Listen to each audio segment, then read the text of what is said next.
This video I share my thoughts on Bitcoin and some of the major altcoins. Is this just a dead cat bounce and we're heading back to the lows, or do we actually have a sustainable low in place and are we beginning a rise back to all-time highs? So let's start with Bitcoin. To start off with, if you remember a few weeks ago, I did say we met the minimum requirement of a top for Bitcoin here. Fine, but what have we done since then?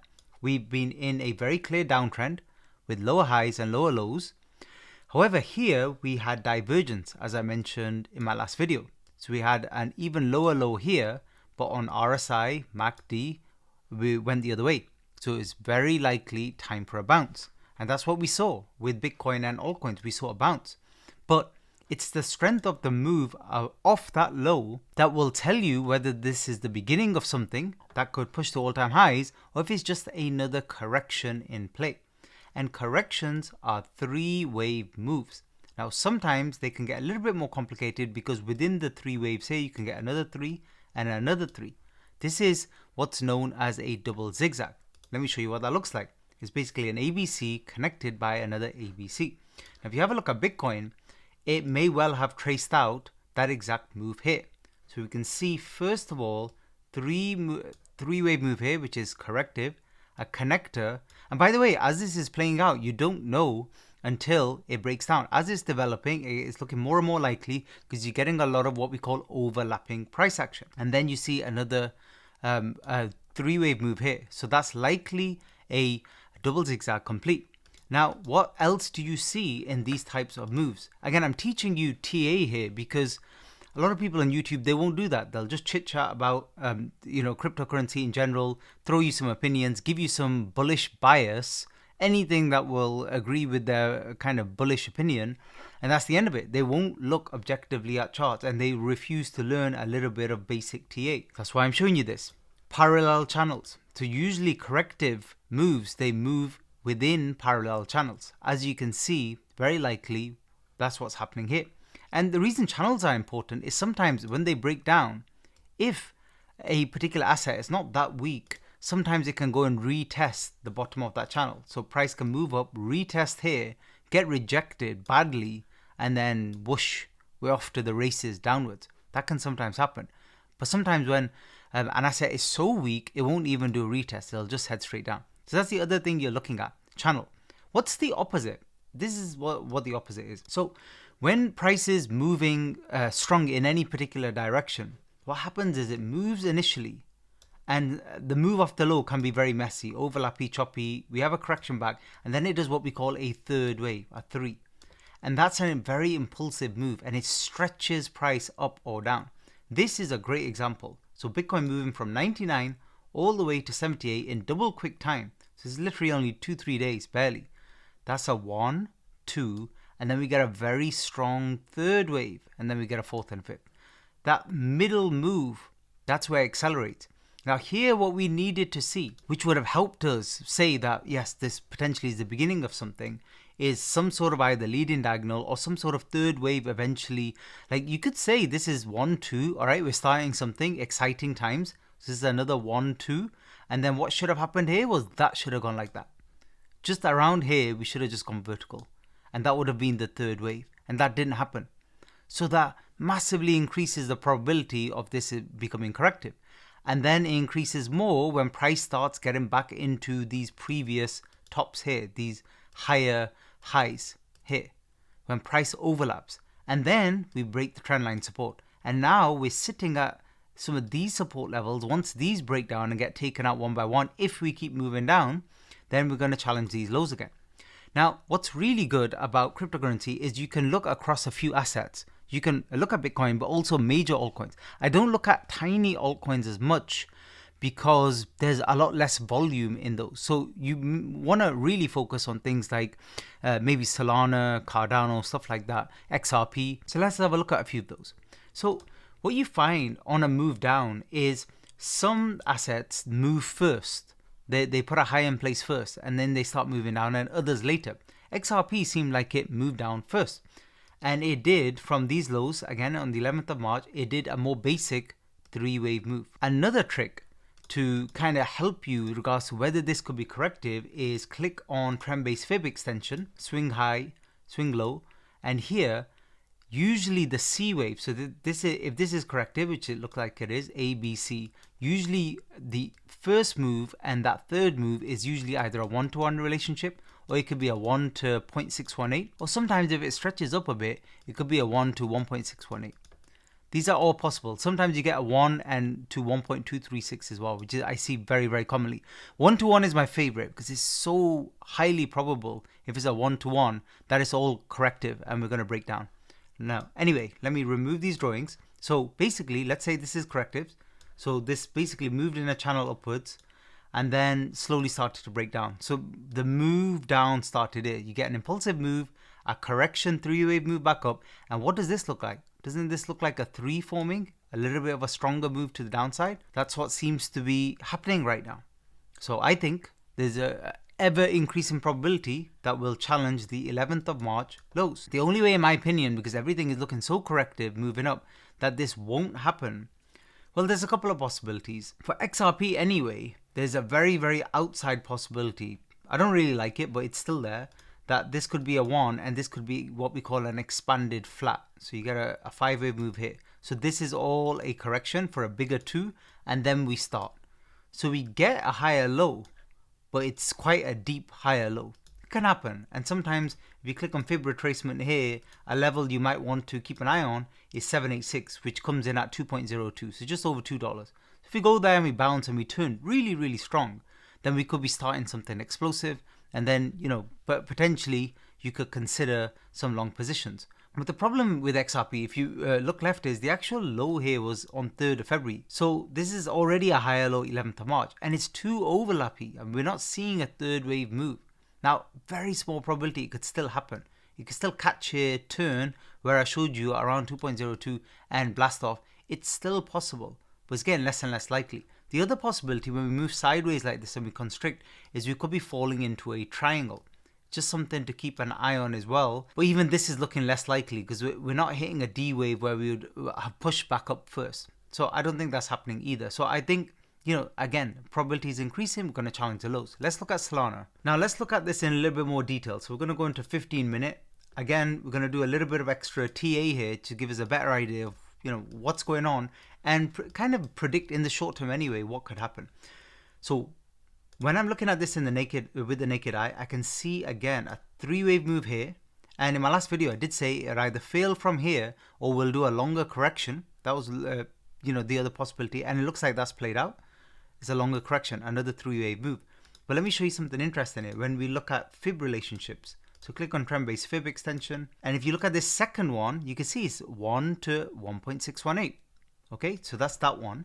And if you look at this first move, it's a little bit difficult to call the end point of this first move up, but I would say around here. So we're looking at 137.1 comes into the 1-to-1. So isn't that interesting? So we get these two waves are exactly a 1-to-1. And then these two are exactly a 1 to 1.618. Now when you join all together, so this is a larger WXY, what's the relationship in terms of length? Have a look. Exactly 1-to-1. That's not by coincidence. That's how corrections work. So you get those very, very close fib relationships. And look how nicely this falls in, again, another parallel looking channel. This is a classic TA. This is a flag. So if you zoom out, you'll see it. So let's say if you go to a daily chart now, you see classic flag pattern. And the reason I like to go to a daily or a 2-daily, especially with, you know, these altcoins, is because people get giddy and overexcited anytime we have like a tiniest little bounce with cryptocurrency. But when you zoom out, you can see how horrifically bad some of these charts look. Like this is literally straight line down from mid-Jan. Straight line, barely a bounce. And even this is barely a bounce. Nothing interesting to talk about here. So again, I think it's a good possibility this is now broken down and we're eventually going to come and challenge the 110 lows again. And if you look at the move down, it's quite sharp. So you're seeing 3 waves down. So which way is more impulsive? That might be a better question. You see how we're getting impulsive moves down and then we're getting overlappy up? Well, the trend is down. Now you might say, well, that's obvious. Not really. On a lower time frame, you still have to look at TA, because if you're trying to work out where the tide turns, you have to watch out for impulsive bounces. And we've had that on Solana before. So for example, so when we saw a correction from, what was it, 220 all the way back down to the 170s, what did we see? V-shape, very strong impulse, very shallow pullbacks, strong impulse again, shallow pullbacks, strong impulse again. So the trend, you can see it, V-shape recovery, and the impulses were to the upside. So that pushed price a lot higher, and then obviously all the way to all-time highs. Now, if this type of TA is something you wish to learn a lot more detail, and I highly recommend you do if you want to be involved in cryptocurrency for the long term, first link in description below, I go through this in a lot more detail. I teach you everything there is to know about Elliott wave, momentum oscillators, how to trade with Confluence, and how to actually do setups and where to trade, whether to buy spot, how to trade leverage, all of that stuff. So first link in description if you're interested. Now, when we've had a look at a few of the major altcoins, what you're doing on some of the other ones is you're just confirming what you're seeing, basically. So for example, here on AVAX, let's again go to a 15-minute and see what recent price action has been. Now, if you've not seen any cryptocurrency charts for a while, you always want to scroll out to a 1-day or a 2-day chart first to get an idea of what's the overall trend, what's been going on. Well, with AVAX, what's been going on? Very, very weak pumps to the upside. Lower highs here. So very, very bearish, like literally bear market for AVAX we've been in since 2021, late 2021.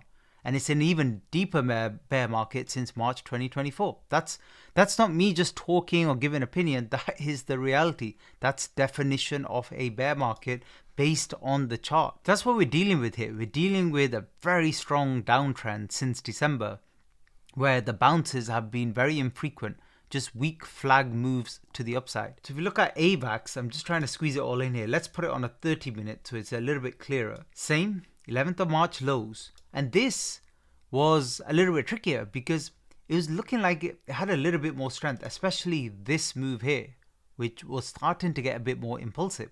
But again, what it looks like, it is very likely this was an ABC. Now, the A and the C legs, even in a corrective move, they are both 5-wave moves actually. But how will we know for sure? Well, what needed to happen here, as it was gathering a little bit more strength, was it needed to do a third and then kind of go sideways for a fourth and then push up for a strong fifth. And that's not happened. And as soon as price starts getting back into the territory of that first push up, that's usually a bad sign.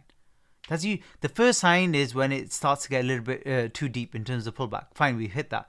Second sign is when price starts to get too close to where that wave one was. We're about to hit that. And then third sign, trend line break. You can call that almost parallel to the second sign. Fourth sign is we break these support levels here. This kind of what looks like a B wave or a wave 2. And then fifth sign is obviously when we just break the all-time lows. But then it's obvious to everybody and everybody's going to do extremely bearish videos then. But I'm telling you this now. I think we're heading all the way back down. And this further strengthens the argument that not only have we've seen a lot of tops in a lot of these altcoins already years ago, not recently, years ago. AVAX was years ago. But a lot of the newer altcoins that have done well recently, and also things like Solana, they've hit their tops. So Solana in January, a lot of the other alts, they hit like a mid-top, not their all-time high, but like a mid-top for this cycle. They hit it in December, first week of December. They got a bit of a pump with Trump winning the election, and that was the end of that. Some random examples here. I think we'll have things like DOT. So let me see if I can find that. Here you go. So this crazy move from 7th November, basically an election win where it's just a massive short squeeze, went straight up, completely faded that move. So extremely bearish, but it ran to first week of December. Everybody got excited. Nobody knew what the hell was going on. But basically this was just a bear market rally. Literally for this chart, this has been in a bear market for a very long time. This was just a bear market rally, no more, no less. And now it's sitting at support levels, which has been sitting at for literally years. And maybe it's got some backstop. Maybe, somebody just keeps buying it to hold and support the price. No idea who's even using this chain, but at some point or another, this is going to break down. Like literally 99% of all coins, they're going to start trending towards zero if they haven't already. So is there hope? That's a question I'm sure you have in your mind for altcoins. Like if you're looking for some altcoin investments to the long side, you want to buy spot, let's talk about that. So When we look deeper into the different sectors when it comes to altcoins, you look at gaming, you look at AI, stuff like that, everything pretty much looks like trash at the moment, to be honest. And even if you look at things like FET here, clearly the all-time high, and the top of the market was, as I've been saying in my last few videos, I think it was March 2024 for a lot of the big AI altcoins. Much lower high here. Very, very bearish. Now it's broken through here. This all looked corrective. It looked corrective to me even back in, August, September last year. Pushed more than I thought it would because, again, we got a bit of that pump after Trump won the election and completely faded that. Can it reset here and recover? No, in my opinion. I think this was a completed move here. So I think any bounces here are just going to be bear market rallies in most of these coins. The ones that were stronger, like SUI, for example, the problem with SUI, again, I'm just doing TA. Remember that. I don't care what they're talking about or what the team are doing, stuff like that, because it doesn't matter. Everything is reflected on the chart. The chart is mass psychology. The chart is all the volume. It's all the buyers and sellers. Everything is happening here. This is everything you need to know. And the problem for SUI is it's very strong chart, had an amazing run, was still running, look, all the way up to January when it hit its all-time high. But what it needed to do there was show that it was just doing a larger fourth wave, get some support here at 335, 330, something like that, and then do that final parabolic move, which is fine. If it goes too deep and it breaks levels, remember as I was showing you earlier in the video, then it breaks the structure of this uptrend.